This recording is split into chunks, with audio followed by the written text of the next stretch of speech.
The history of weaponry is a tapestry woven with threads of innovation, conflict, and cultural exchange. Among the myriad of blades that have shaped human civilization, the saber stands as an icon, particularly the Persian Shamshir, often romanticized in art and literature. Its distinctive curved form is instantly recognizable. But what if we were to delve deeper, beyond the surface, to uncover the true genesis of this legendary sword? Our journey today takes us to the heart of Central Asia, where the confluence of Turkic and Mongol traditions forged the foundational elements of what would become the Shamshir. For centuries, the straight, double-edged sword dominated the martial landscapes of Persia, and indeed much of the Middle East. These formidable longswords were the standard, influencing early Islamic blades, and establishing a tradition of combat that prioritized thrusting and powerful cutting. Yet, somewhere along the historical timeline, a profound shift occurred. The straight blade, a symbol of established warfare, began to give way to a new paradigm, the curved sword. This evolution was not arbitrary, it was a direct consequence of dynamic interactions and the relentless march of nomadic cultures. The earliest whispers of this curvature can be traced back to the nomadic peoples of Central Asia. These equestrian warriors, masters of swift movement and mounted combat, discovered the undeniable advantages of a curved blade when fighting from horseback.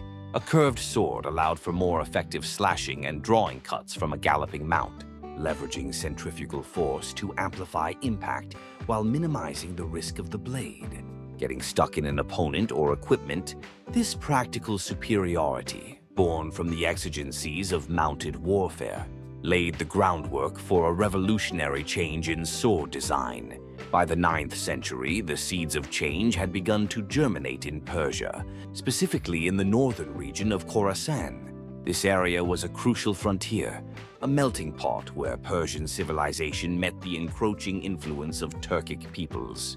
Through these interactions, the concept of the curved sword, though perhaps not yet fully embraced or refined, began its slow, deliberate integration into the Persian martial consciousness.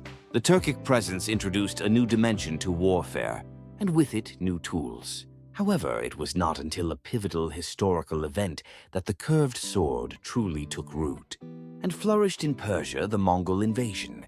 The sheer scale and ferocity of the Mongol campaigns, spearheaded by their formidable cavalry, reshaped the political, social, and military landscape of countless empires. When the Mongol hordes swept across Persia in the 13th century, establishing the Ilkhanate, they brought with them not only their devastating military tactics, but also their distinct martial culture. Central to this culture was their heavily curved saber. While Turkic influence had previously introduced the idea of the curved blade, earlier, Turkic sabers were often only slightly curved, perhaps with a more pronounced curve at the tip or near the hilt. The Mongols, however, wielded weapons with a much more significant and dramatic curvature, optimized for their unparalleled cavalry charges and hit-and-run tactics. The Mongol conquest was more than just a military occupation. It was a profound cultural exchange. As Mongol and Turkic peoples settled across Persia under the Ilkhanate, their military traditions permeated all layers of society. The Persian elite, witnessing firsthand the efficacy of the Mongol saber, began to adopt and adapt this superior design. This period marked a critical transition, as the once dominant straight sword began its slow decline, making way for the ascendant curved blade. The practical advantages were undeniable, and the prestige associated with the Mongol conquerors further accelerated its adoption. Over the subsequent centuries, the design of the curved sword in Persia underwent a process of refinement and evolution. Artisans and swordsmiths, drawing upon generations of metallurgical expertise and an innate understanding of aesthetics, began to perfect the form. By the 16th century, the Shamshir, as we recognize it today, had fully materialized. Its iconic, deeply curved, single-edged blade, often tapering to a sharp point, had achieved its definitive form. This was not merely a functional weapon, it was a work of art, embodying both lethal efficiency and elegant design. Its influence, however, did not stop at Persia's borders. The Shamshir's superior design and aesthetic appeal resonated deeply across the broader Islamic world and beyond.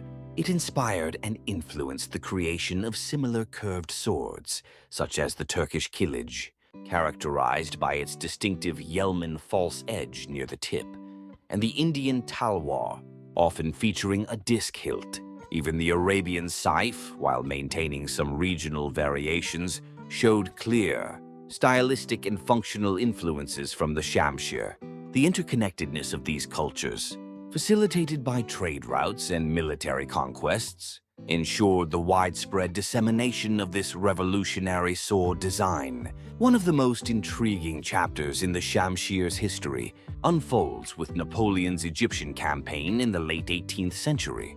During this pivotal military expedition, Napoleon and his forces encountered the Mamluk cavalry, whose mastery of curved sabers and their devastating horsemanship left a lasting impression. So impressed was Napoleon by their martial prowess and their distinctive weaponry that he subsequently established the Mamluk Imperial Guard and adopted the Shamshir-style saber for his own forces.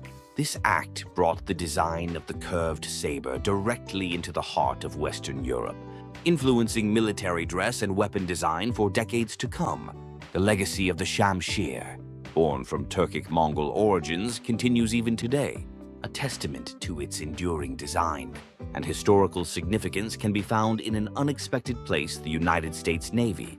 The M18-75 saber, adopted by the U.S. Navy and still used as a ceremonial sword, clearly incorporates design elements reminiscent of the Shamshir. This choice highlights not only the timeless aesthetic appeal of the curved blade, but also its symbolic power, representing honor, tradition, and martial heritage across vastly different cultures and eras.